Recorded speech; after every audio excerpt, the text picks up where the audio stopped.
शर्मा जी, आपकी जो जन आक्रोश रैली निकल रही है, इसका क्या उद्देश्य है और क्या थीम रहेगी इसकी? हमारी जो किसान जन आक्रोश यात्रा भारतीय किसान यूनियन स्वतंत्र के पदाधिकारियों द्वारा 3 मार्च को सुबह 11 बजे से निकाली जा रही है जिला एटा के अंदर।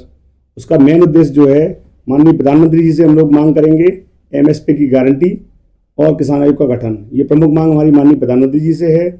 और जो अन्य मांगे हैं वो हमारे कमिश्नर साहब हैं, आपके मंडलायुक्त जी हैं, अलीगढ़ बैठते हैं जो हमारे, उनसे है। क्योंकि जिला एटा में शासन प्रशासन के जो कुछ पदाधिकारी या अधिकारी हैं, इन्होंने इतना भ्रष्टाचार व्याप्त कर रखा है, आम जनमानस को इतना परेशान कर रखा है कि उनका जीवन यापन करना बड़ा मुश्किल हो गया है। तो उसके लिए हम लोगों ने क्रम वाइज अपनी 12 मांगों को रखा हुआ है, जिनको हम मंडलायुक्त महोदय के सामने रखेंगे।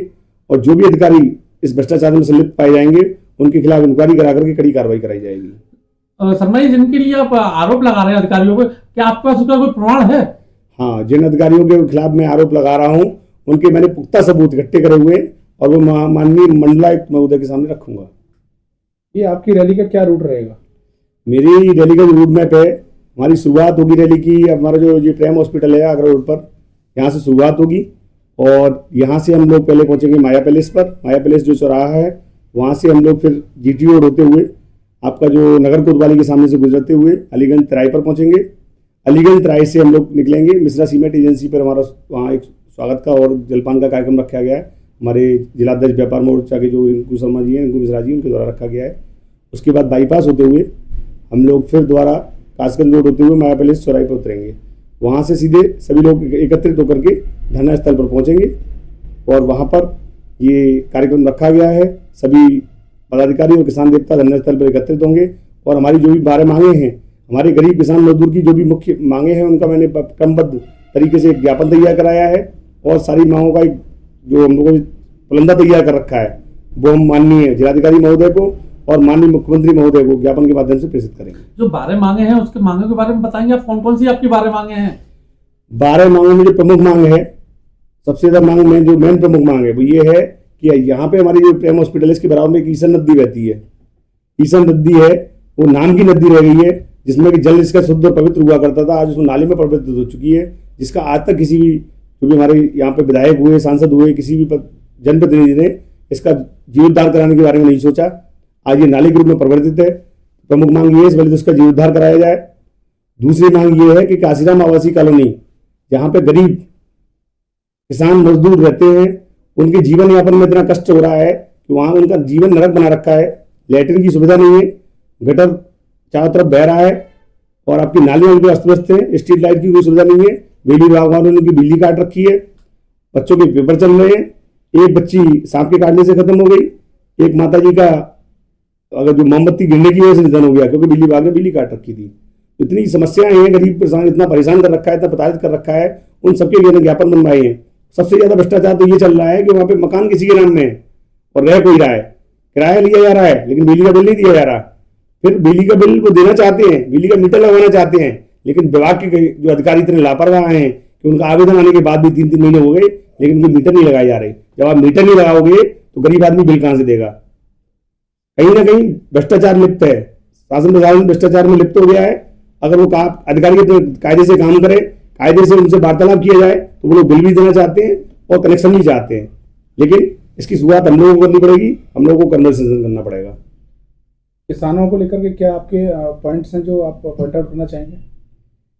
किसान देवता जो है हमारा बहुत सीधा भोला वाला व्यक्ति है और उसको पिछले 70 साल से लूटा जा रहा है। किसान को मजदूर बनाने की साजिश की जा रही है। किसान को मजदूर बनाने के लिए क्या क्या कदम किए गए। आज भुखमरी के कगार पर है किसान। अगर साल भर का आप रेशियो लगा के देखेंगे तो एक साल में 83,000 किसान आत्महत्या कर लेता है।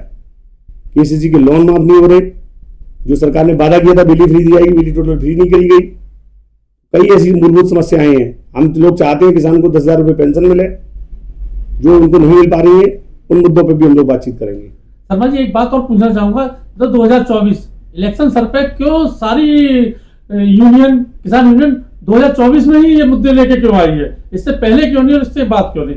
इलेक्शन को देखते हुए क्यों?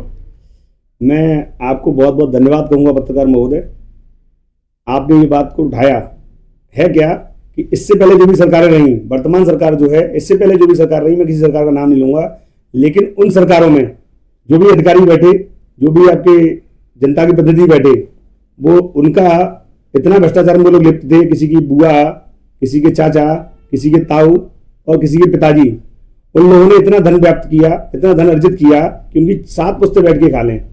आज उनका जो है ना गर्दन तक भ्रष्टाचार में लिप्त है वो, और आज वर्तमान सरकार के खिलाफ बोलने की स्थिति में नहीं है, क्योंकि जो भी बोलेगा उनका काला चिट्टा क्राइम ब्रांच ने, LIA वालों ने और CBI वालों ने निकाल रखा है।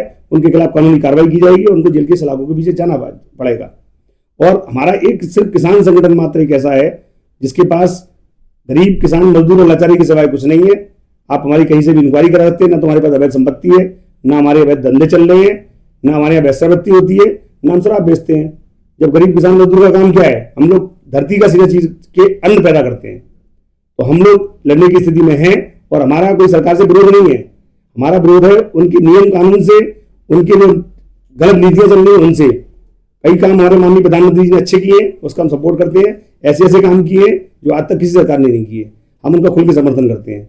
लेकिन एक काम और कर दीजिए, किसान आयोग का गठन कर दीजिए, MSP की गारंटी दे दीजिए, हम किसान सब आपको सपोर्ट करने को तैयार है।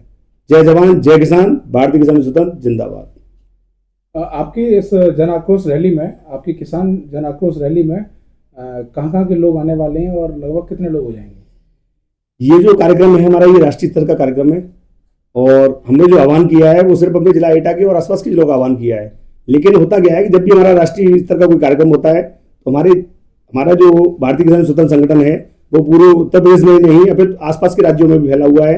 तो वहां से जो भी मेन पदाधिकारी हैं वो बिल्कुल आने के लिए तैयार बैठे हुए हैं और आना चाहते हैं, और वो इतने उत्तेजित और आक्रोशित हैं कि उनको रोकना मुश्किल है, और आएंगे और हालत में पहुंचेंगे।